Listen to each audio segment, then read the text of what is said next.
முன்னாடி வாங்கம்மா. உம்ராவுக்கு போகக்கூடியவங்க முன்னாடி நில்லுங்க. உம்ராவுக்கு போகாதவங்க பின்னாடி நில்லுங்க. உம்ராவுக்கு போறவங்க முன்னாடி வாங்க. உம்ராவுக்கு போகாதவங்க பின்னாடி நின்னுக்குங்க.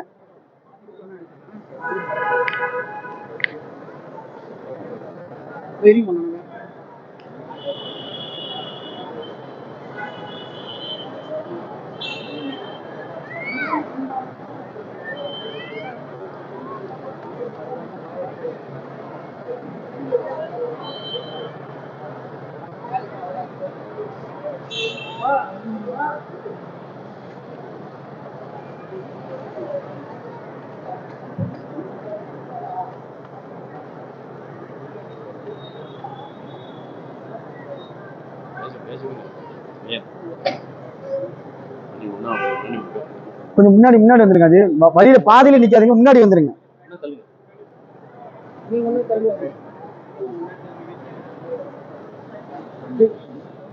அஸ்ஸலாமு அலைக்கும் வரஹ்மத்துல்லாஹி வபரகாத்துஹு. கவனமா கேளுங்க. உம்ராவுக்கு போகக்கூடியவங்க கவனமா கேளுங்க. நேரம் ஆயிருச்சு. அல்ஹம்துலில்லாஹ், அல்லாஹ்வுடைய மாபெரும் கிருபை. அல்லாஹு ரப்புல் ஆலமீன் நமக்கு உம்ராவுடைய மிக பெரும் ஒரு பாக்கியத்தை அல்லாஹ் நமக்கு வழங்கி இருக்கின்றான். இந்த பாக்கியம் என்பது அல்லாஹு ரப்புல் ஆலமீன் நமக்கு வாழ்க்கையில கொடுத்த மிகப்பெரிய ஒரு கிருபையாக, மிகப்பெரிய ஒரு சந்தோஷமான ஒரு நாளா என்ன செய்ய நம்ம கருதணும்.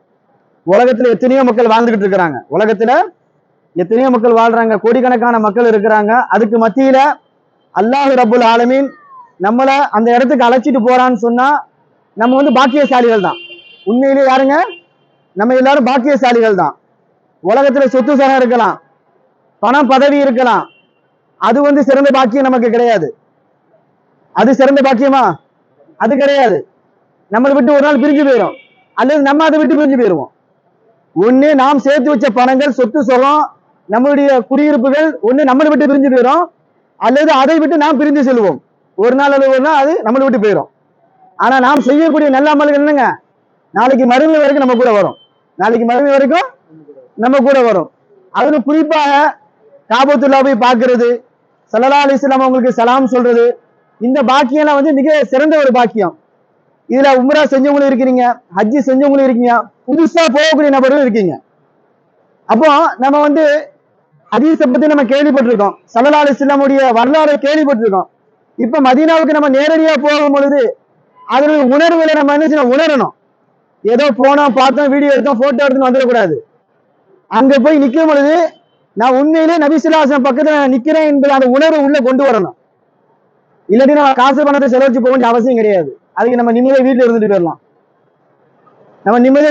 போயிடலாம். நம்ம போறது எதற்காக? நல்ல அமல்கள் செய்வதற்காக தான் நம்ம போறோம். அப்ப நம்முடைய நேரங்களை என்ன செய்யணும்? சரியான முறையில பயன்படுத்தணும். நம்முடைய நேரங்களை சரியான முறையில பயன்படுத்தணும். அதே மாதிரி நமக்கு நேரத்துடைய தொழுகை எங்க தொழுகணும்? மக்கால இருந்தோம்னு சொன்னா காபத்துல்லாஹ்ல போய் தொழுகணும். மதீனாவில இருந்தோம்னு சொன்னா மஸ்ஜித் நபவியில தொழுகணும். ரூம்ல தொழுகிறது, ரோட்ல தொழுகிறது சிறந்தது கிடையாது. எங்க போகணும்? மஸ்ஜிதுக்கு போகணும். ரொம்ப முடியலன்னா பிரச்சனை இல்லை. நம்மளால முடியும்னு சொன்னா என்ன செய்யணும்? சீக்கிரமா எந்திரிச்சு தொழுகைக்கான இடத்துல நம்ம போய் ஹாஜர் ஆகுது. இதெல்லாம் என்னங்க ரொம்ப கவனத்தை கொள்ளணும். நம்முடைய நேரத்தை வீணா பர்ச்சேஸ் செலவழிக்க கூடாது. என்னங்க, பர்ச்சேஸ்க்குன்னு ஒரு நாள் இருக்கும். அந்த ஒரு நாள் தேவையான வேலைகளை என்ன செஞ்சுக்கணும்? அதுல பூர்த்தி செஞ்சுக்கணும். மிச்சம் இருக்கக்கூடிய நாட்கள்ல நல்ல அமல்கள் தான் நம்ம செய்யணும். என்ன செய்யணும்? நல்ல அமல்கள் தான் நம்ம செய்யணும். அதற்காக நம்ம என்ன செய்யறோம்? இன்ஷா அல்லாஹ் இந்த பயணத்தை நோக்கி நம்ம செல்லுகிறோம்.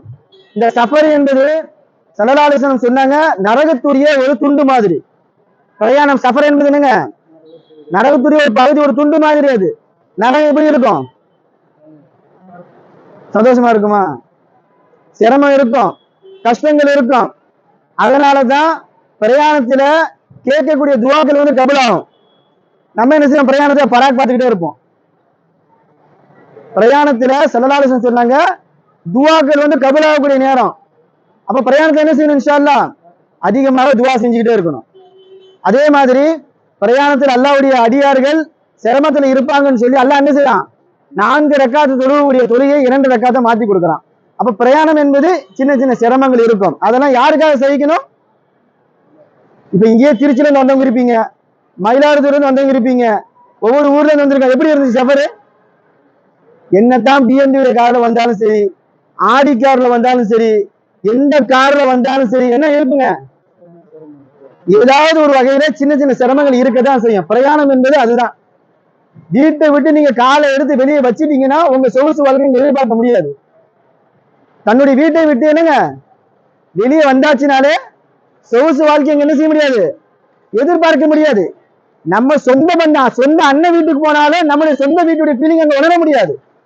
சொந்த தங்கச்சி வீட்டுக்கு போனாலும் சொந்த வீட்டுடைய ஃபீலிங் அங்க உணர முடியாது. அப்ப நாட்டை விட்டு இன்னொரு நாட்டுக்கு போகும் பொழுது எப்படி இருக்கும், அந்த நாட்டுடைய சட்டத்திட்டங்களுக்கு நம்ம கட்டுப்படணும். அங்க போயிட்டு அந்த நாட்டுடைய விஷயங்களை பத்தியோ, அந்த நாட்டுடைய மன்னரை பத்தியோ, அங்க இருக்கக்கூடிய சூழ்நிலையை பத்தி எதுவுமே நம்ம பேசக்கூடாது. நம்ம அங்க எதுக்கு போகல, பஞ்சாயத்துக்கு போகல, அங்க அரசியல் செய்ய போகல. நம்ம அங்க போறது எதற்காக, அமல் செய்ய மட்டும்தான் போறோம். அமல் மட்டுமே செய்யணும், செஞ்சு நம்ம வந்துகிட்டே இருக்கணும். நம்ம நோக்கம் அது மட்டும்தான். வேற அங்க போய் என்ன செய்யக்கூடாதுங்க, அந்த நாட்டை பத்தியோ நாட்டுடைய விஷயங்களை பத்தியோ நம்ம என்ன செய்யக்கூடாது, எதுவும் பேசக்கூடாது. அப்படி பேசி பிடிக்கப்பட்டீங்கன்னா எந்த கேஸுமே கிடையாது, நேர ஜெயில் தான். நேரம் என்னங்க, அஜரத்துன்னா அஜரத்து ஒண்ணும் பண்ண முடியாது. அஜரத்தையும் சேர்த்து கூட உட்கார வச்சிருவோம் உங்களுக்கு துணைக்கு. 2 அமீர் இருக்காங்க பாவம், ஒரு அமீரை கூட்டிட்டு போயிடாதீங்க. அதனால என்னங்க, அமல் செய்யறதுக்கு கூட்டு போங்க, மஸ்ஜிதுக்கு கூட்டு போங்க. உங்களுக்கு எல்லா நேரத்தையும் என்னங்க துணையா இருப்பாங்க. ஆனா நீங்க என்ன செய்யணும், அமீருக்கு தாபையா இருக்கணும். அமீர் சொல்லக்கூடிய விஷயங்களுக்கு என்னங்க அந்த இடத்துல நம்ம கட்டுப்பட்டு இருக்கணும். அதே மாதிரி சஃபர்ல போகும் பொழுது கிட்டத்தட்ட 40 பேர்கிட்ட இருக்கும். யாராவது எங்கேயோ போறாண்டா 2 அமீர் இருக்காங்க, நல்லா தெரிஞ்சுக்கங்க. 2 அமீர்ட்ட யாராவது ஒரு அமீர்ட்ட நீங்க சொல்லிட்டு என்ன செய்யணும், எங்கேயாவது போகணும், பாத்ரூம் போறாலும் சரி, இல்ல வேற சீட் எங்கேயாவது உட்காராலும் சரி, முன்கூட்டி சொன்னீங்கன்னா தான் நீங்க எங்க போயிருக்கீங்கிறது அவங்களுக்கு தெரியும். நீங்க சொல்லாம எங்கேயா போய் உட்காந்துருந்தீங்கன்னா ஒண்ணுமே தெரியாது, ஒண்ணுமே தெரியாது. அடுத்த போயிட்டு மாறும்போது எங்கேயா உட்கார்ந்து இருந்தா விட்டுட்டு போயிடுவாங்க அப்புறம். அதனால எப்பவுமே ஜமாத்தா இருக்கணும். எப்பவுமே என்னங்க, இங்க பயணிக்கக்கூடிய நபர்கள் எல்லாம் ஒண்ணு போல ஒரே இடமா தான் இருக்கணும். மாறி மாறி மாறி என்ன செய்யக்கூடாது, இருக்கக்கூடாது. சரிங்களா? அதே மாதிரி இங்க போர்டிங் போடும்போது இந்த மாதிரி 2 டிக்கெட் கொடுப்பாங்க.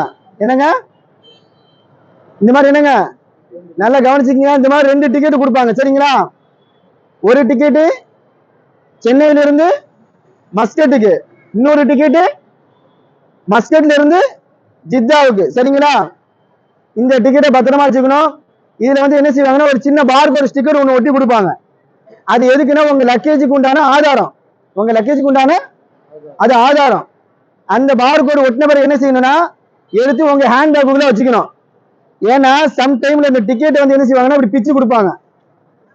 இப்படி பிச்சு கொடுக்கும் போது இந்த இடத்துல உங்க ஸ்டிக்கர் ஒட்டி இருந்துச்சுன்னா அவங்க கிட்ட போயிடும். இந்த இடத்துல ஒட்டி இருந்துச்சுன்னா எங்க போயிடும், அவங்க கிட்ட போயிடும். இன்கேஸ் நம்ம லக்கேஜ் ஜித்தாவுக்கு வரலாம்னு சொன்னா கிளைம் பண்ண முடியாது. என்ன செய்ய முடியாது, கிளைம் பண்ணி வாங்க. பச்சை கலர்ல பேக் இருந்துன்னு சொன்னாலும் அது ஆதாரம் கிடையாது. அங்க என்ன இருக்கணுங்க, இந்த ஸ்டிக்கர் தான் அங்க பேசும். நம்ம நாவு பேச முடியாது.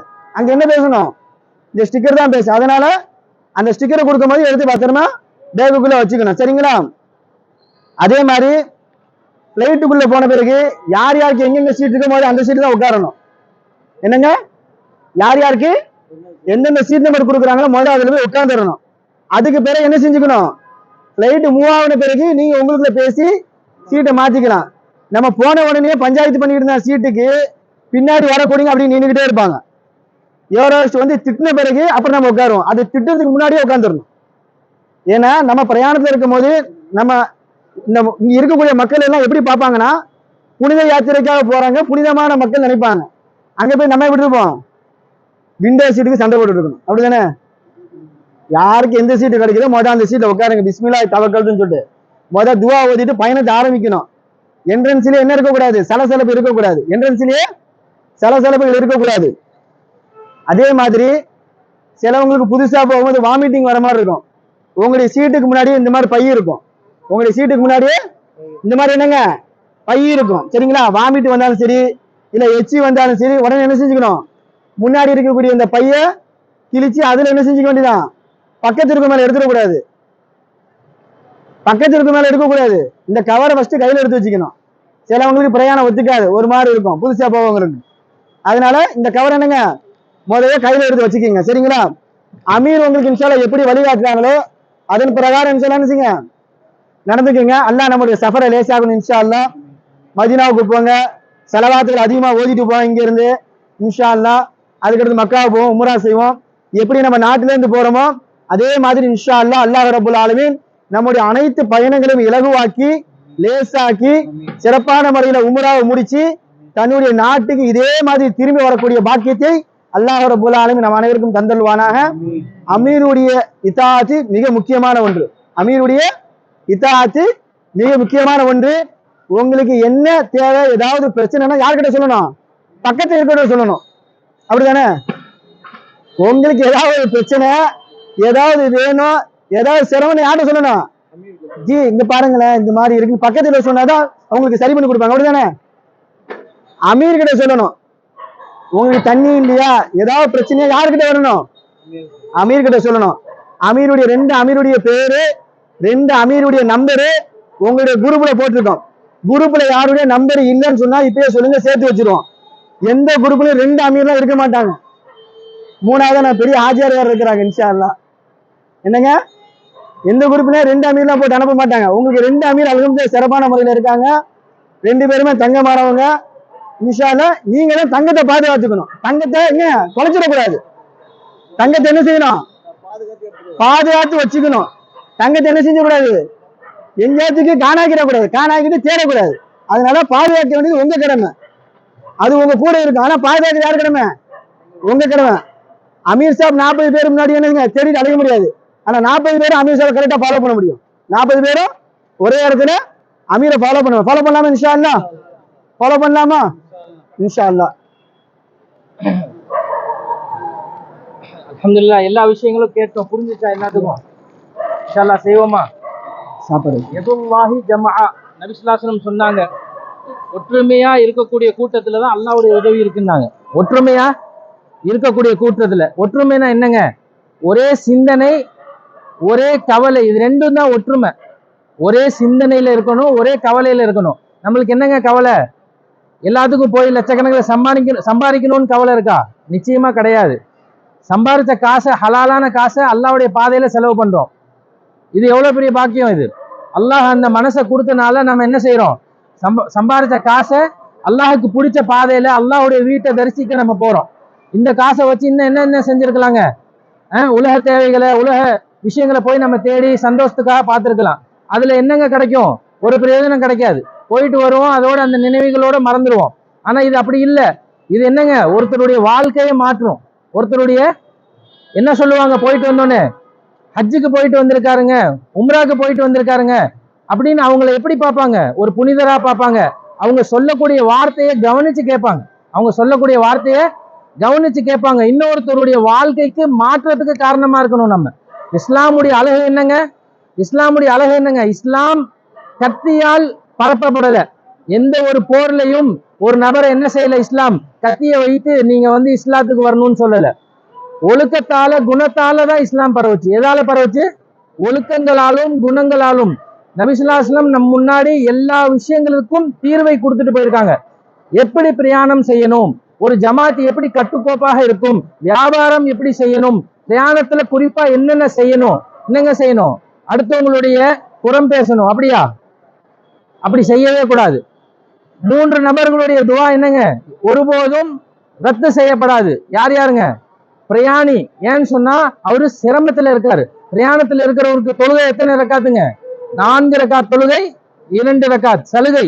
ஏன்னு சொன்னா ஒரு சிரமத்துல இருக்காரு. அல்லாஹ் பிரயாணத்துல இருக்கக்கூடிய துவாவை ஒப்புக்கொள்றேன் தான். அடுத்தபடியாக தாய் தந்தைகளுடைய துவா, அடுத்தபடியாக நல்ல மன்னர்களுடைய துவா, இவங்களுடைய துவாவை அல்லாஹ் என்ன செய்யறான்? ஒப்புக்கொள்றேன்றான். அப்ப அப்படிப்பட்ட ஒரு அந்தஸ்து உள்ள நபர்களாக நம்ம என்ன செய்யறோம்? இந்த பிரயாணத்துல இருக்கோம். நம்ம செய்யக்கூடிய துவாக்கள் ஒப்புக்கொள்ளக்கூடியதாக இருக்கு. அப்ப நம்மளுடைய வார்த்தையை வீணாக்க கூடாது. இந்த நேரத்துல துவாங்கிறது என்னங்க? கையெடுத்து கிப்லாவை பார்த்து செய்யணும்ன்றது கிடையாது. மனசுல இருந்து வரக்கூடிய வார்த்தை தான் துவா. நம்மளை சுத்தி எவ்வளவு பேர் கஷ்டங்களோடு, நோய் நொடியோடு இருக்காங்க. அவங்களை ஞாபகம் செய்து இங்க என்ன செய்யுங்க? நீங்க கண்டிப்பாக துவா செய்யுங்க. நம்ம கடமைப்பட்டிருக்கோம். யாருக்கு அல்லாஹ் நலவை நாடுறானோ அவங்க என்ன செய்யணும்னு சொன்னா அந்த நலவுக்கு நன்றி செலுத்தணும். நன்றி எப்படிங்க? அல்லாஹுக்கு நம்ம என்ன செக் போட்டா கொடுக்க முடியும்? ஒருத்தருக்கு நன்றி செய்யறதுன்னா எப்படிங்க, உதவுறதுக்கு நம்ம என்ன செய்யலாம், நம்ம நல்ல நிலைமைக்கு வந்தா ஏதாவது உதவி செய்யலாம், அப்படி கிடையாது. அல்லாஹ்க்கு நன்றி செலுத்துறது நம்ம அடைந்த நல்ல விஷயங்களை மற்றவர்களுக்காக அடைவதற்காக வழிவகுப்பது, அவங்களுக்காக துவா செய்வது, இதுல நம்ம முக்கியத்துவம் வைக்கணும். புறம் பேசக்கூடாது, தவறான விஷயங்களை பார்க்க கூடாது, கேட்க கூடாது. இந்த விஷயங்களை கவனமாக நம்ம என்னங்க செய்யணும், பிரயாணத்துல பேணணும். மூஞ்சில் இருக்கக்கூடிய இந்த 3 உறுப்புகள் முக்கியமான உறுப்புகள். தவறான விஷயங்களை நம்ம கேட்கக்கூடாது. இந்த பயணம் ரொம்ப முக்கியமான பயணம். இந்த பயணத்துல செய்யக்கூடிய நன்மைகளுக்கு இரட்டிப்பு இல்ல, லட்சக்கணக்கில் அல்லாஹ் நன்மை தரேன்றான். காபத்துல்லாஹ்ல தொழுதா எத்தனைங்க நன்மை, 1,00,000 ரக்காத் தொழுத நன்மை. அங்க பாவம் செய்தாலும் 1,00,000 பாவம் செய்ததுக்கு தான் நன்மை. அப்ப நம்ம உள்ளத்தை நம்ம கட்டுப்படுத்தாமல் நம்ம உள்ளம் என்னங்க கட்டுப்படாது. ஆகையால் இந்த பிரயாணம் இருக்கே, இது அல்லாஹுவை அடைவதற்காக நம்ம பிரயாணிக்கிறோம், வேற எந்த நோக்கமும் கிடையாது. ஒரே நோக்கத்துல இருக்கணும், ஒரே கவலை, அல்லாஹ் இதை ஒப்புக்கொள்ளணும். கொஞ்சம் யோசிச்சு பாருங்க, நம்ம செலவு பண்ண நேரம், குடும்பத்தை விட்டு பிரிஞ்சிருக்க கஷ்டம், காசு, இது எல்லாமே ஒப்புக்கொள்ளலைன்னு சொன்னா நம்மளையோட கை சேதவாதி இந்த குரூப்ல யாருமே கிடையாது. நம்மளையோட கை சேதமானவங்க யாரும் கிடையாது. அப்ப அல்லாஹ் ஒப்புக்கொள்ளாம இருக்கிறதுக்கு காரணம் என்னென்ன, நம்மளுக்கு இஸ்லாம் சொல்லி கொடுத்துருச்சு, தேவையில்லாத விஷயங்கள் பக்கம் நம்ம போகவே கூடாது. ரூம்ல இருக்கோம், அவங்கள நம்ம என்ன செய்யலாம், அறிமுகமாயிக்கலாம். அவங்களுடைய குடும்ப விஷயங்களை போகணும்னு அவசியம் கிடையாது. அவங்களுடைய மற்ற விஷயங்களுக்கு நம்ம பேச வரல. நம்மளுடைய நேரங்களை பயனாக நம்ம செலவு செய்யணும். ஓய்வு நேரங்களை ஓய்வு எடுங்க. அதே மாதிரி ஜிக்ர், நம்ம நாவால ஈஸியா சொல்லக்கூடிய விஷயம். நம்ம என்னங்க மூட்டை தூக்கிட்டு போற மாதிரி இல்லை. ஒரு முறை சுபஹானல்லாஹ் சொன்னா எவ்வளவு நன்மை, நம்ம எல்லா அந்தஸ்தையும் தெரிஞ்சிருக்கும். அப்ப இதை பயன்படுத்தக்கூடிய இந்த நேரமாக இருக்கு. நேரம் குறைவா இருக்கிறதுனால இன்ஷா அல்லாஹ் நம்ம எப்படி அங்க சொல்றோமோ அதுபடி இன்ஷா அல்லாஹ் நடந்துக்கணும். டிக்கெட் பாத்தீங்கன்னு சொன்னா மொத்தமா குரூப் டிக்கெட்டா இருக்கு. இது எப்படிங்க, குரூப் டிக்கெட். ஆகையால் அங்க முன்னாடி நின்று மௌலானா ஒவ்வொரு நபரை உள்ள அனுப்புவாங்க. நம்ம போர்டிங் போடும்போது ஒவ்வொரு நபருக்கும் அங்க நம்ம கூட நின்று போர்டிங் போட்டு தருவோம். இன்ஷா அல்லாஹ் அந்த மாதிரி செஞ்சுக்கலாங்களா, துவா செஞ்சுக்கோங்க. அது இன்னொரு முக்கியமான விஷயம், உங்க கூட அமீர் இருக்கிறது எதுக்குன்னா உங்களுடைய அமல் சார்ந்த விஷயங்களுக்காக மட்டும்தான் அமீர். உங்களுக்கு ஒரு சில விஷயங்கள் பர்ச்சேஸ்க்காக கூட இருப்பாங்க. நிறைய பேர் கோல்டு வாங்குறதுக்கு கூப்பிட்டா வரமாட்டாங்க, உங்களுக்கு தங்கம் வாங்கி தர கூப்பிட்டு போகல. அவங்க ரொம்ப கவனமா கேட்டுக்கணும். அங்க போயிட்டு என்னங்க தங்கம் வாங்குறதுக்கு அமீரை கூப்பிட்டா வரமாட்டாங்க. உங்களுக்கு தேவையான பர்ச்சேஸ் போறதுக்கு என்ன செய்வாங்க, கூட இருப்பாங்க. இதை ரொம்ப கவனமா வச்சுக்கணும், சரிங்களா? அதே மாதிரி இப்ப நம்ம டிரான்சிட்ல அடுத்த நாட்டுக்கு போய் நம்மள ரீசெக்கிங் பண்ணுவாங்க, மொத்த உடம்பை செக் பண்ணுவாங்க. அப்ப நம்ம அணிந்திருக்கக்கூடிய நகைகளை கலட்டி அதை செக் பண்ண சொல்லுவாங்க. ஆகையால அளவான நகைகளை பயன்படுத்துங்க. பிரயாணத்துல கவலை இருக்காது. பிரயாணம் அழகா எப்போ ஆகும்னு சொன்னா, குறைந்த அளவுல பொருட்களும் குறைந்த அளவுல நம்மள்ட்ட இருக்கக்கூடிய விலை உயர்ந்த பொருட்கள் இருந்தா அந்த பிரயாணம் லேசா இருக்கும். அதிகமான காசும் அதிகமான துணிமணி வைத்திருந்தா அதை தூக்க முடியாம கவலையும் கோபம் தான் வரும். பாதுகாக்க முடியாம நம்ம கஷ்டப்படுவோம். ஆகையால் அந்த சிரமத்துக்கு ஆளாகக்கூடாது. இன்ஷா அல்லாஹ் துவா செஞ்சுட்டு இப்ப தர்த்தீபாக உள்ள போவோம். யாருக்கு உம்ராக்கு போகக்கூடியவங்களுக்கு டிஃபன் வரலையோ அதை தயவு செஞ்சு வாங்கிக்கோங்க, சரிங்களா? இதுதான் நம்மளுக்கு அங்க உள்ள பிளைட்ல சாப்பிட்றதுக்கான சாப்பாடு. யாருக்கு வந்து சேரலையோ அதை இன்ஷா அல்லாஹ் ஞாபகப்படுத்தி வாங்கிக்கோங்க. அல்ஹம்துலில்லாஹி ரப்பில் ஆலமீன். அல்லாஹும்ம ஸல்லி அலா சய்யிதினா முஹம்மதின் நபியில் உம்மி வ அலா ஆலிஹி வ ஸல்லிம் தஸ்லீமா. اللهم ارزقنا علم التوحيد وعمل الإخلاص وحسن الخاتمة. اللهم إنا على تلاوة القرآن وذكرك وشكرك وحسن عبادتك. اللهم يسر سفرنا، اللهم هون علينا سفرنا. بسم الله توكلت على الله، لا حول ولا قوة إلا بالله العلي العظيم. اللهم استر عوراتنا وآمن رواتنا. اللهم احفظني من بين يدي ومن خلفي وعن يميني وعن شمالي ومن فوقي، ونعوذ بعظمتك أن نغتال من تحتي. جزا الله عنا سيدنا محمد صلى الله عليه وسلم. سبحان ربك رب العزة عما يصفون وسلام على المرسلين والحمد لله رب العالمين. صلى الله عليه وسلم. அதே மாதிரி ஐடி கார்டு விசா காப்பி யாருக்கு வரலைன்னா கொஞ்சம் தயவு செஞ்சு வாங்கிக்கோங்க.